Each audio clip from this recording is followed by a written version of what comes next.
นู่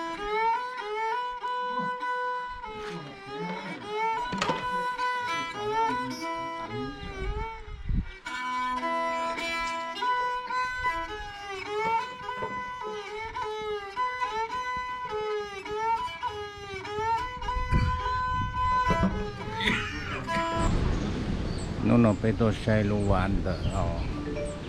พัทยาเนาะไปยองแดนพุทโธจะจงเลยพุทโธจะจงเลยพุทธิเจนบาพุทธิแรงเทเขาเราหูละเอาไปเลยจะพวกก็ไปต่อเชละสยามเป็นใครเขาเว้ยลูกนี่จะน้อยเกาหลีใช่ไหม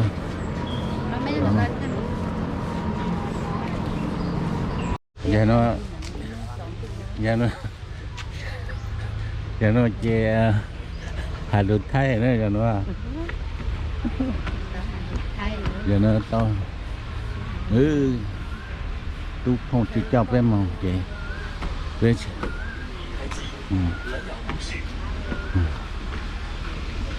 đông con màu là cái bộ thay lỗ hả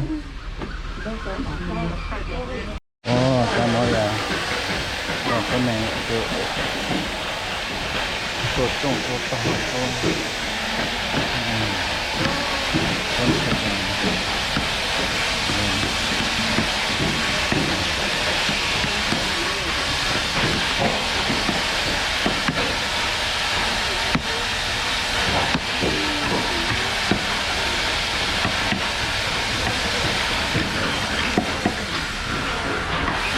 รถ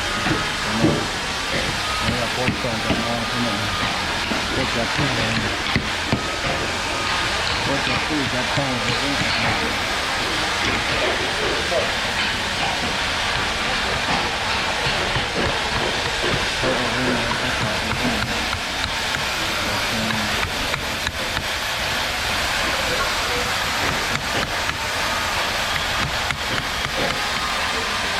ไม่ขาด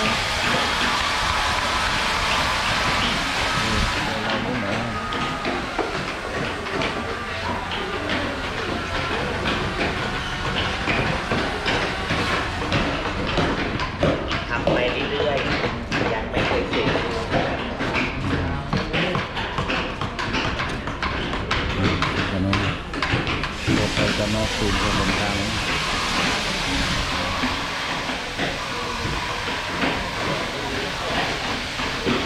จะต้องตรงนั้นก็เอาทางคืน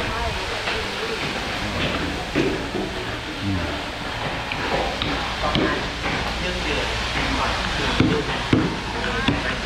แหละแต่งงานแหละแต่ล่าง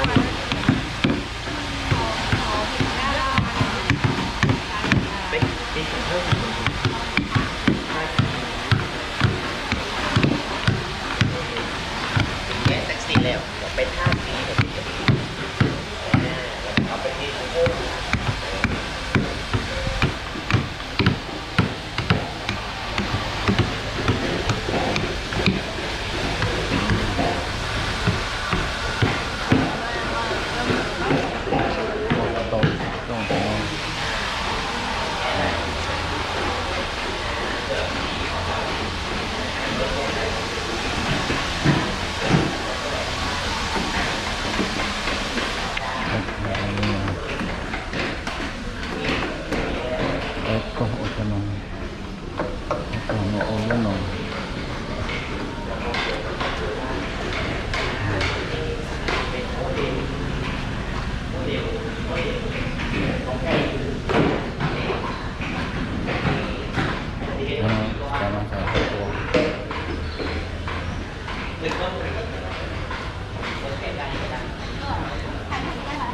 ได้ค่ะใช้หูได้เมื่อชั่วโมงค่ะถอน6 โมงแรกถอนมัวก้อนก็ได้ค่ะเพราะเป็นเมนค่ะเฮ็ดยูนิก้อนหลังจากไปเฮ็ดเมนโครงสร้างจำลองนี่เพิ่นสิปั่นดินก้อนค่ะเป็นทั้ง4แล้วให้ใช้หูก้อนก็ได้ตัวเล็กๆในก้อนแล้วจ้าเมนเฮ็ดได้หน่อยตั้ง4 ก้อนหลังจากไปเฮ็ดอันใหญ่อนุทัยให้พวกอามันไทยหูร่วมกันก็ได้ค่ะมุดจะมุดเอาตัวไทยได้ค่ะอามันไทยหูร่วมกันมุดจะ ยืนข้างเทิงนี่เลยที่การเผาไหม้ค่ะเพราะว่าอยู่นี่เขาบ่ใส่ตะปู อ๋อ ใส่ตะปู โอ้ ใหม่โบราณค่ะเนาะสลักริม เออ อันนี้ก็สิเป็นเสาค่ะนะ อ๋อ เสา ไม่ใช่ตะปู ไม่ใช้ตะปูใช่ อันนี้จะเป็นส่วนเว้าส่วนโค้งก็จะเป็นแบบนี้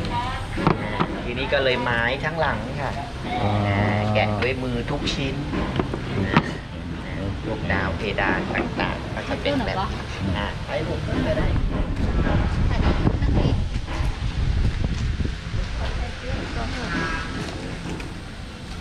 ลูกเจนลูกเจน我只是烧一顿哟一度加老个嘞那 ถ้าเป็นเจ้ากระหม่อม สีน้ำตาลนี้ 那是 ดาว 那 ก็จะเป็นสีสี OK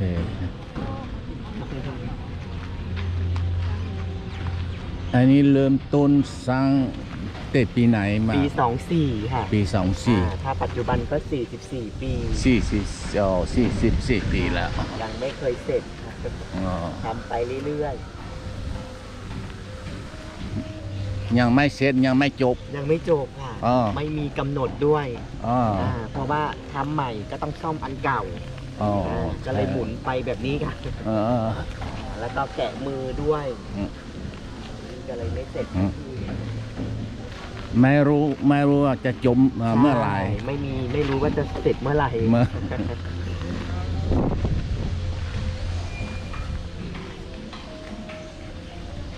ไฟค่ะ อ๋อ เพราะว่านี้เป็นชนวนไฟ อ๋อ ที่นี่ก็เลยราคาสูง เออ เพราะว่าดูแลยาก มีแต่ไม้ล้วน เป็นไม้ล้วนๆ เออ ก็เลยดูแลยาก ๆใช่ ต้องใช้คนดู 20-30 คนค่ะ อ๋อ ก็เลยว่าทำไมที่นี่จึงราคาสูง อืม เพราะว่าดูแลเองด้วยค่ะ ใช่ รัฐบาลไม่มีส่วนเกี่ยวข้อง อ๋อ เป็นของเอกชนโดยตรง อ๋ นะ อ ดูแลเองทั้งหมด ถ่ายได้ค่ะถ่ายรูปไปด้วยได้ ไม่ใช่อะไรค่ะ ช่วงคนยังไม่เยอะนะ ใช่ เดี๋ยวสักพักเนี่ยก็จะมีหลายภาษาค่ะมาชมกัน อ๋อ จะมี5 ภาษาค่ะที่นี่ภาษาอังกฤษทีนี้ก็เลยไม่เสร็จสักทียาก ตรงนู้นร้อนซื้อจังเนาะ แกะมือทุกอย่าง อ๋อ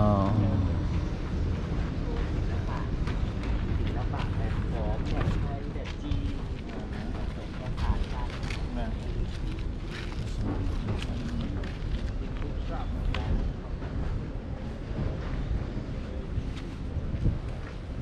โอ้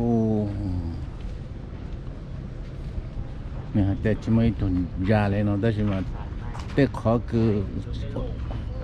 เตอเลยแล้วจิตเตาเลยแต่ยังต้องสินจะเราฮะเนาะ จ้างพูดจ้างแหละ ก็คือมันเริ่มจะเสื่อมสภาพ ยังทาสีไม่ จ้าทาสีมา เขาไม่ให้ขึ้นไปข้าง ขึ้นได้ ไปข้างในได้ เดี๋ยวหนูพาไป โอ้ เยี่ยมชม ไปอยู่รอบๆก่อนอือฮึ ไปไปข้างน อู้ อก คนเดิน เข้าไปข้างใน ได้แต่ว่า ไม่รู้ อยู่ชมได้จนถึง6 โมงเย็นค่ะ อ๋อ เดี๋ยวพาไปเยี่ยมชมแนะนำต่าง รู้ว่าเนาะมาสวนดงเก่าซื้อมา ๆถ่ายได้ มาโอจิ ช่วงคนยังไม่เยอะค่ะ โอ เพ จิ ราะว่าเดี๋ยวสักพักเนี่ยจะเต็มแต่ละจุ โอ ดเนี่ย จิป้องตาเลย ต่างชาติจะมาเยอะ โอขาชาฮะคูเจียวกูฮะเจียวโอจิป้องแต่นู่นตาลูกจิป้องเลยผมมันย้อนติกีตรงฮัลโหลเขาโชเขาเชิญโตเลยซื้อชอจะนอนยังตรงโอซื้อเนาะอ้อนลุนเจมอถ้าย้อนซื้อเนาะสมตรงซื้อน่ะก็ที่เกิดโรงเรียนนอนมัน ที่หนึ่ง มันซื้อชอ มี4 ห้องหลัก มี4 ห้อง ๆ4 ห้องค่ะอันนี้คือหน้าบ้าน หน้าบ้านติดทะเล อ๋อ หลังบ้านติดภูเขาตามหลักฮวงจุ้ย หลักคุณจุย หน้าบ้านติดทะเล อ๋อ หลังบ้านเมื่อสักครู่ติดภูเขา ไม่ฮันแต่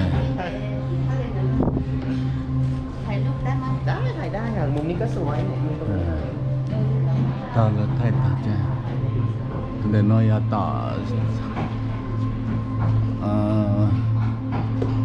红个山中着各种开路着到很累了呢，都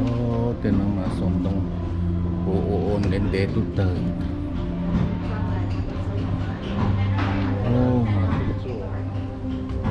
去做。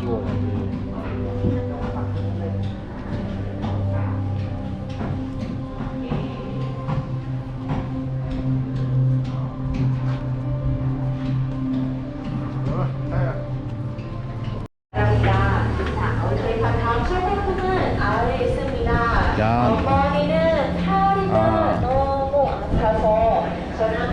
뭐뭐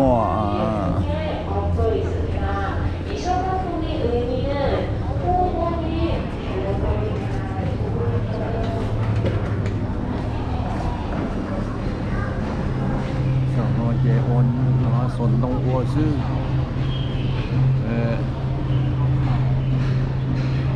lúc chế nó mà chế đông sư nó nè chỉ mà ít khó xin bằng chỉ mà ít khó lâu liền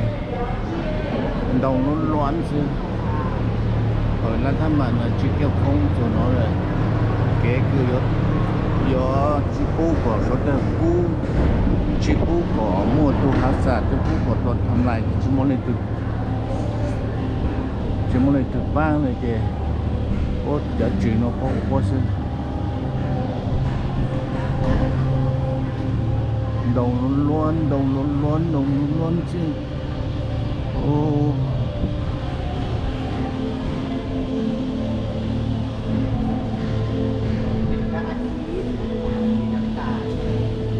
เป็นเทพเทวดา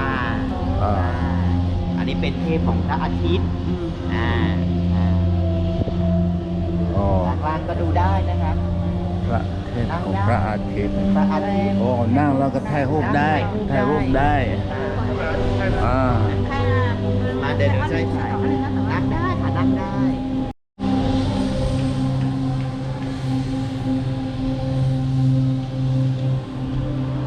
một plau hông y hông cứ tàu rồi tỏ thắt lệ y hông rồi một chỗ sang nụ bông y hông một chút tì rồi sang nụ tỏ sang từ một chỗ cầu tê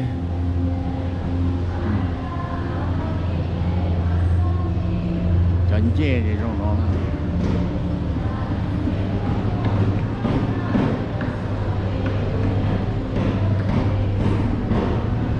ตัวnày tôi sẽ trong lô có lúc trên nó luôn của nó đông của nó này xuân đông ô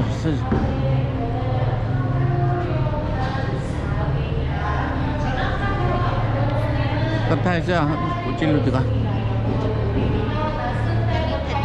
của trên này thay được đó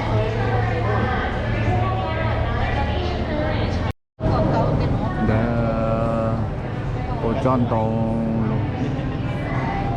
nó là ở trong đông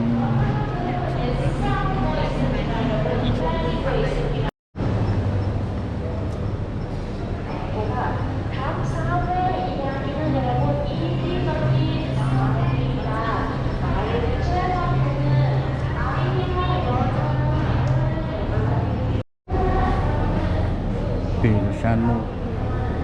sang cầu tê ở không phải nó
tại mua là tại Cô chỉ sau rồi. vô nó sao Anh lấy mấy chữ có chữ thấy thế mà. đó trong một sao bố mà bố mua đầuภาษาnữa nhà tôi nhà bố ta bé thay rồi chùa nhị bát tôi này cho trông rồi nó về